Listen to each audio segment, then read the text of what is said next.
Welcome to the Empowered with Erika podcast. My name is Erika FB, and I'm an empowerment coach, mindset mentor, personal development enthusiast, and holistic health advocate. I've spent the last several years healing my mind, body, and soul, and have learned so much along the way. From healing trauma to navigating a sober lifestyle and learning how to step into my personal power, it has been transformational. If you are looking to heal, to be inspired, to uplevel your life, and become the most empowered version of yourself, you've come to the right place.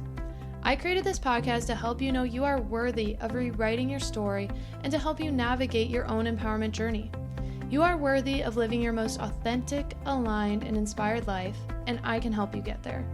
Whether you are diving deep into personal development or just need a weekly pick-me-up, I've got you covered. Thank you so much for pressing play today. I cannot wait to transform together. Let's get empowered. Hello, and welcome to another episode of Empowered with Erika. It is your host, Erika, here today, and today's going to be a little bit of a different episode than what I normally do. So, I realize that today, December 3rd, 2022, is the 2-year anniversary of honestly one of the hardest days of my life that was a massive catapult for my healing. So it just felt right to record today and share with you guys just how I've grown since then. So I'm sorry if I'm a little sad today. It's kind of a hard day, but I wanted to use this moment to help others who maybe are feeling the same way, right? So let me just set the backstory a little bit. So December 3rd, 2020, my grandmother passed away unexpectedly. And some of you may be thinking, okay, I'm sorry, that sucks, but like, why is that one of the hardest days of your life? Well, other things had happened that day. I made some really big life decisions right before I found out the news that that changed my life. That were me choosing myself, me gaining my independence back, and me realizing that I am deserving and worth more. And then literally right after I made that decision and acted upon it, like within minutes, I found out from my cousin that my grandma had passed unexpectedly. And here's the thing, guys, that a lot of people don't really know because I don't share it a ton, but we're going there for my podcast community. We're going to go there this week. My grandma and I were estranged. I had not seen her since I was 10 years old. And that's why it's so hard. We had some minimal communication. I apologize. I'm getting emotional. Sorry. We had minimal communication for many reasons. Partially because, when I stopped seeing my dad, I stopped seeing the whole family. And that's been something I've been working through for a long, long time because it wasn't just losing one person, it was losing a whole family. It was very complicated, right? And it's just starting to heal. Like 18 years later, it's just starting to heal. And so this might sound naive, but maybe you guys get it. I think what was difficult about finding out that she had passed was realizing that we were never truly gonna have that reconciliation. And realizing that she was gone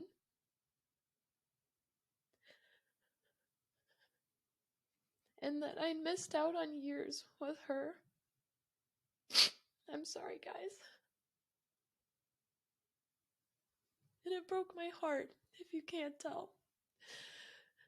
It really broke my heart because my grandma was like a second mom to me. She was kind of like the maternal figure for me when I was at my dad's house.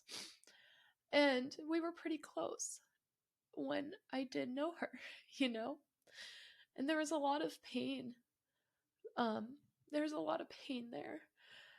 But there's so many things that I do still that remind me of her. Little things that I've taken with me into adulthood, such as, I'm sorry, but peanut butter and jelly sandwiches with apple jelly are always going to be superior. And I always love having my eggs over easy with a grapefruit. It's just the best. And she was always like put together and had her nails done and just kind and so loving. And growing up, I used to want to buy the house next door, so I would always live near her. So when everything happened and I stopped seeing her, it was really painful. And then realizing that she was gone before we could fully reconnect was difficult, especially because actually a few months prior, I had wanted to reconnect and reach out because I was living back in Michigan, but I realized that they were kind of snowbirding it. And so she was in Florida, and because of COVID, they decided to stay in Florida. And so I never got the opportunity. By the time I was ready, it was like too late. So when she passed, it broke me. It really broke me.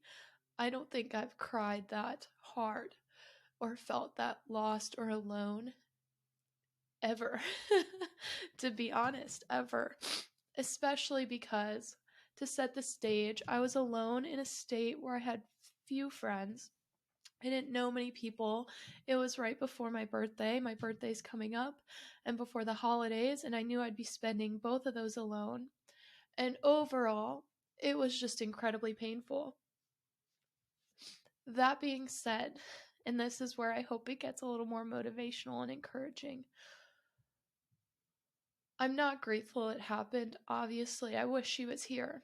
But I'm grateful that I've been able to, since, really recognize, it allowed me to really, like, that low point, feeling so low, was the catapult for me to go into much deeper healing, because I felt so alone and sad and I did not know what to do. And so I reached out to certain individuals in my life who connected me with people that has brought so much growth. So for example, that was the start of my dad and I in very small ways reconnecting, like very, very minimal, but it was the start. And I know my grandma had a hand in that, and I know she's with me. I'm actually very ironically reading a really good book right now about connecting with like your spirit guides. And so I know she's with me. I'm confident in that. But sorry, I'm sorry that I'm sad.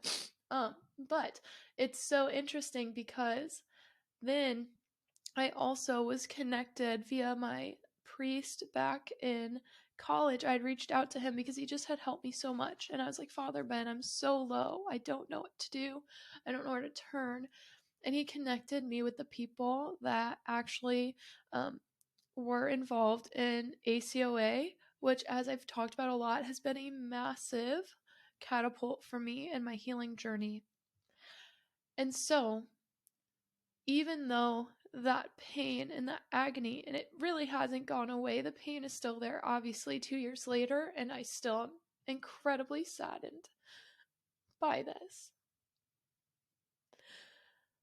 I am so incredibly grateful that I've been able to see the pain and acknowledge the pain and start working through the pain, because here's the thing, guys, if you don't see your pain, if you don't allow yourself to sit in it, you're never going to work through it. You're just going to repress it, and that does a lot of damage. It does a lot of damage on your mind. It does a lot of damage on your body and on your spirit. Okay, it does so much fucking damage, right?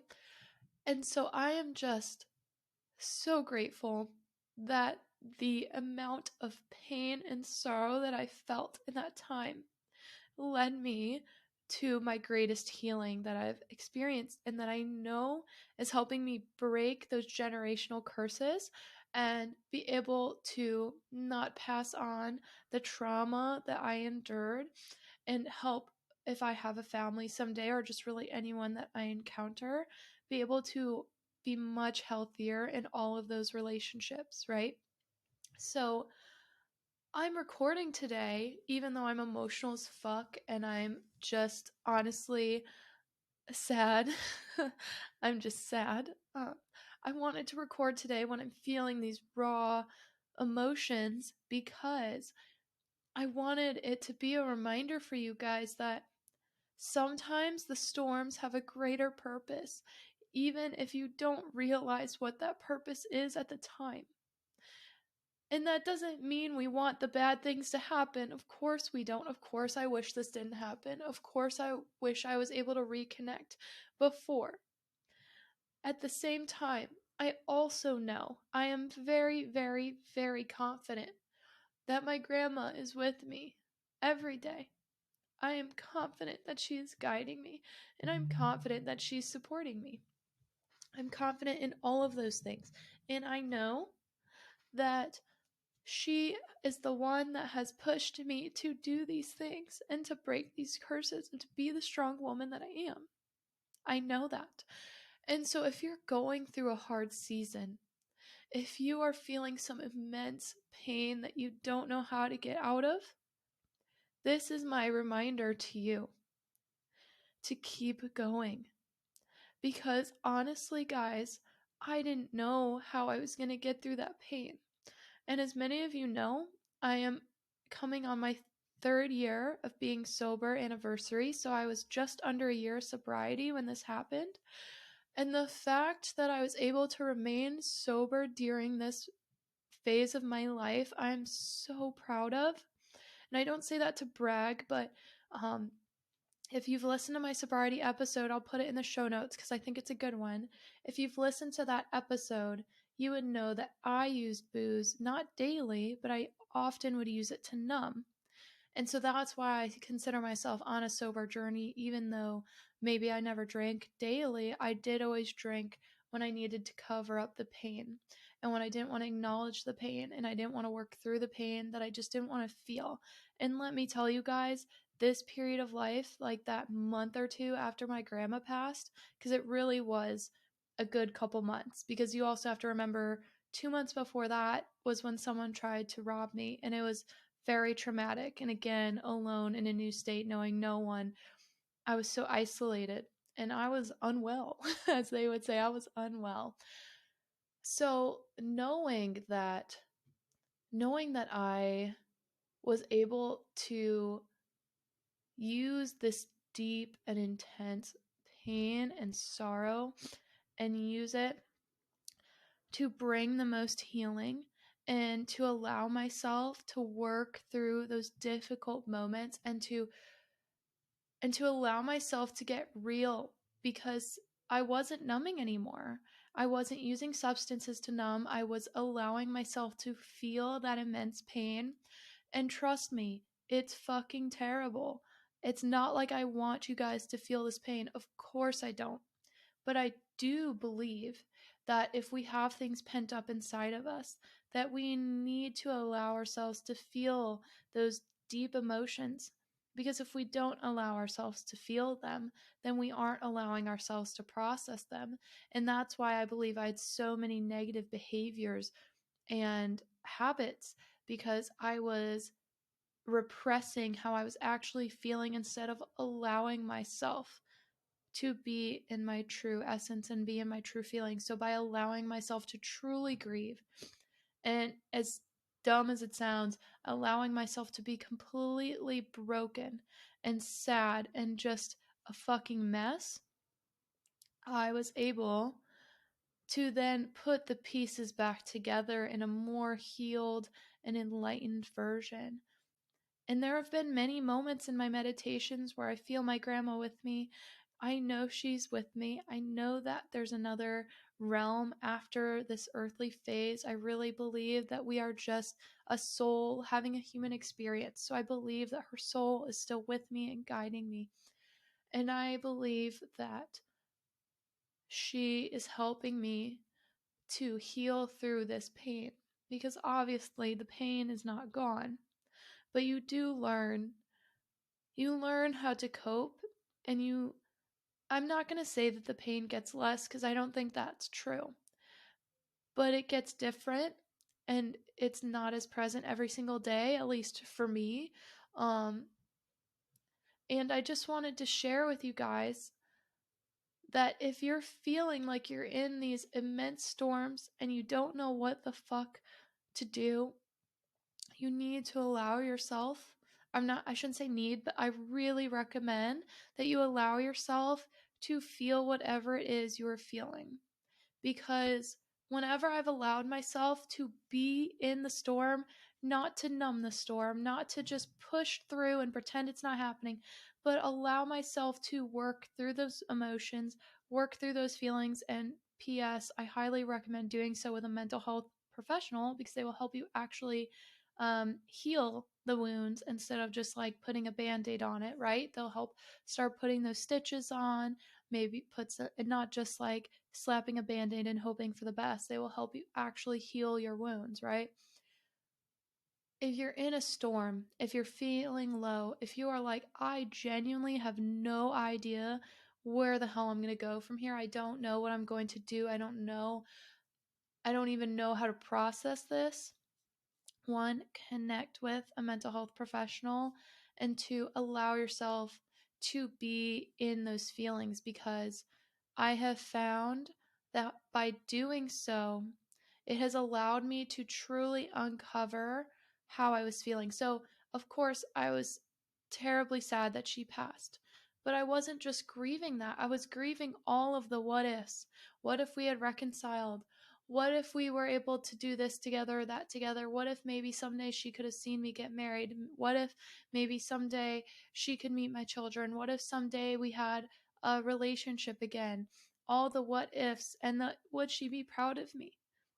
You know, that plagues your mind. But knowing that, learning how to accept, the stages of grief. I don't remember them all off the top of my head. I didn't really prepare for this podcast. I'm just speaking from the heart, to be honest, and maybe I should have, so sorry. But going through the stages of grief and eventually getting to acceptance, that doesn't mean you're okay with what happened, but it means you learn how to live with it, and you learn how to use the lessons going forward. And so when I then hit my next big bout of grief, which happened this past February, not from a death of an individual, but almost like a death of a relationship, because some major things happened and I had to grieve everything that I thought would be, everything that I thought was, if that makes sense. I like don't want to reveal too many details, but essentially I grieved the past because I felt like I had been lied to. And I also had to grieve the future because I knew that the future was forever changed compared to what in my mind I thought it would be. You know what I'm saying? And allowing myself to feel all those stages of grief. I'm still working through them, to be honest, with this situation in February. Feeling that pain, feeling that anger, feeling that sadness, the denial, allowing myself to work through those. It is so incredibly important. And I'm sorry that this isn't the most upbeat or inspiring or motivating episode, but I just want to tell you guys that in those low moments, thought I never knew that I could be happy again. And that sounds so stupid, but truly in those dark, dark, dark spaces, I did not know how I was going to go on, yet I did go on. I did go on. And since those days, I have had some of the happiest and most beautiful days of my life. My life has gone on. And of course, I wish certain loved ones were here to be a part of it. And unfortunately, they aren't. But that doesn't make the beautiful days any less beautiful. And if anything, it allows me to cherish all the people I have in my life and all the relationships I do have. And knowing that I have so many amazing guides, present with me in this lifetime, knowing that I was able to use the pain to grow and to become a better version of myself. That's happened in both of these situations. When my grandma died, I think it allowed me to truly feel how fucking sad I was about not seeing my dad or his family anymore, because I wasn't really given the opportunity to truly grieve it before. It may sound silly, but it was all kind of swept under the rug and we just pretended it didn't happen and it wasn't acknowledged. And that's why, honestly, a lot of people have no fucking clue. And it's not something you just talk about, right? And that's hard. It's hard when you feel like you've been repressing a very monumental thing in your life. That's painful and that's difficult. But allowing myself to grieve that has allowed me to finally find healing. And that doesn't mean the journey is over. It's not. But in that healing, I have found so much more self-love, so much more self-acceptance. I have broke so many of my bad habits that I unknowingly used to mask the pain. Sometimes, I'll be honest, guys, I'm getting very vulnerable here. Sometimes I think that I can be a bit blunt and a bit like hard exterior because I don't feel safe to be soft. And I've had to put up this hard exterior because it's what's kept me safe over the years. And I've had to really take care of myself and defend myself and rely on myself. And because of that, it hasn't been safe for me to put my guard down, right? And that's when I talk about finally feeling safe for the first time in my life, truly with Kyle. That's kind of what I mean. I feel like I'm finally able to put my guard down, and it's a really beautiful thing. And knowing that I will be okay no matter what happens, no matter what life throws at me, knowing that I will get through it. I'm very confident in that. Now, universe, don't take that as a challenge. Let's just fucking chill for a sec, please. Begging you. Holy shit. But using these moments in my life to realize that I am more than the limitations I put on myself. And I put all these limitations on myself for such a large variety of reasons. I don't know if you can relate, but all these past pain moments, all this past hurt, I put it all on myself for a reason. And in this healing process, I have learned how to let go of some of those negative and toxic behaviors.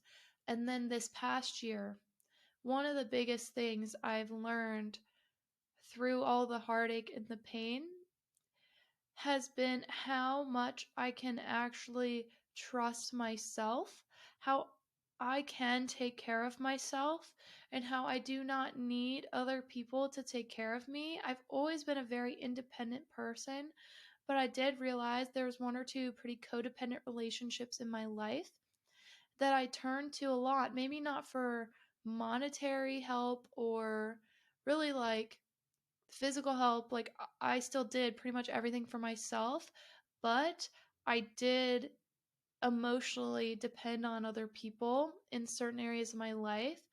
And so when I had to cut those ties, it showed me that I can trust myself. I can trust my feelings. I can trust that I will be okay, and that I can believe in myself and I can make decisions for myself. And this sounds so silly, but if you haven't been in a codependent relationship, you may not understand what that's like. But once you're out of that and you realize that, wait, I don't need to ask everyone for permission before I go do things. And that's such a common trauma response because often people who have experienced trauma don't feel safe in their bodies and don't feel safe making decisions because maybe they don't feel like they can trust their own inner guidance anymore. And so this year, I've really learned how to trust my inner guidance, and it's been a beautiful thing. If I didn't have the experiences I've had, I don't think this podcast would exist.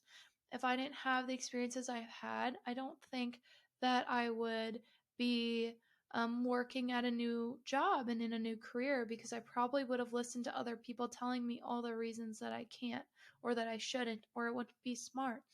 And now I'm finally living in alignment with myself and my purpose and my goals. And it's a beautiful fucking thing. So, this is my reminder to you. If you're in pain, if there's things you need to work through, the things that have just brought you agony and misery, and you are broken, or you're broken, but you feel broken, and you are like, what the fuck do I do from here? I don't know what I do from here. This is my reminder to just keep going, to start picking up the pieces. And I don't want to say move on, because like that always to me sounds like just forget about it. I don't think that's smart. I don't think you need to move on and just forget about it. But we can move forward. I love that concept of moving forward versus moving on, because I am confident that I've been putting these pieces back together to propel myself forward in a much more beautiful and healed way, and in a way that I'm able to contribute to the beauty of the world around me, and that I'm able to help others heal as well. And so I'm sorry that this was a bit of a downer episode, because I'm in my feels right now and it's hard. But I also think that a lot of people don't share this side of themselves and these moments of vulnerability. And I think it's important to share when we're down. And I think it's important to share that we all have these experiences that change our life. And the day my grandma died changed my life in so many ways. And I wish so badly that we could have reconciled and, like, I don't want to say reconciled because it's not like we hated each other, just because of family dynamics, we never reconnected fully. I wish we could have had that moment. I really do. But that wasn't the universe's plan. And I trust that for whatever reason, it all needed to happen how it did and when it did.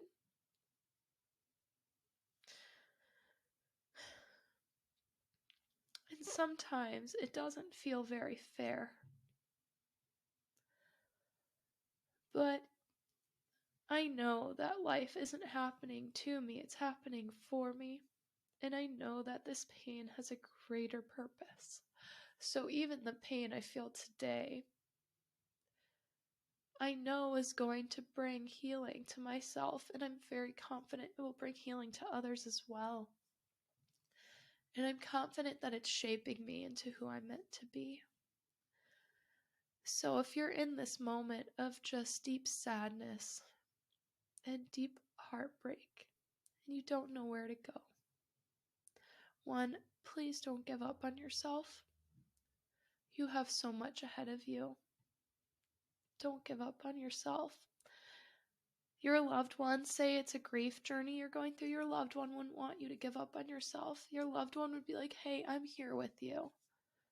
Please keep going. So this is my reminder to you to please keep going, even when it seems like you can't. I'm confident that you can. And I'm confident that you will build the life you are meant to build. And I'm confident that you are going to step into the version of yourself that just lights the world on fire in the best way possible. I mean that in a good way, not in like, a forest fire way. So, thank you guys for listening today. Thank you for being here. It's hard to be this vulnerable. Most people don't see this side of me, this non-fired up side of me. Very few do. And I don't really know why I decided to record today. It just was on my heart, so I hope that it helps someone. And I hope that you guys know that you're not alone. And I know that the holidays can be a really hard time, and I might talk about that this holiday season. I might put together an episode on that. I'm not sure yet. But I just want you to know I'm here for you, and I'm so grateful for you. And I hope that you have a great week and a great holiday season. And I hope that no matter what's going on in your life, that you know that you're so loved and you're so worthy. You're worthy of the healing that you're searching for, and you're worthy of the life that you desire. Thank you guys so much for listening today. I will see you next week with probably a more uplifting episode, so I'm sorry this is a little sad. But I'm so thankful for this space, and I love you guys, so have a great rest of your week, and don't forget to stay empowered. Thank you so much for listening today. I'm so grateful for each and every one of you for taking the time to be a part of our community. Don't forget to check the show notes for the resources I shared in today's episode, and of course to connect with me on social. You can find me on Instagram and TikTok at erika.vishkalis. You can also find me on Facebook at Erika Vishkalis. If you want to be a part of our online community, check out our Facebook group, Empowered with Erika. You can also find all of our offers and community links at empoweredwitherika.com. I always love hearing from you, so don't forget to rate, review, and subscribe, and tag me with your biggest takeaways from today's episode. Let me know what you loved and what you want to hear more about, and share it with someone who you think would love it too. I cannot wait to share more with you. I will see you next week, and don't forget to stay empowered.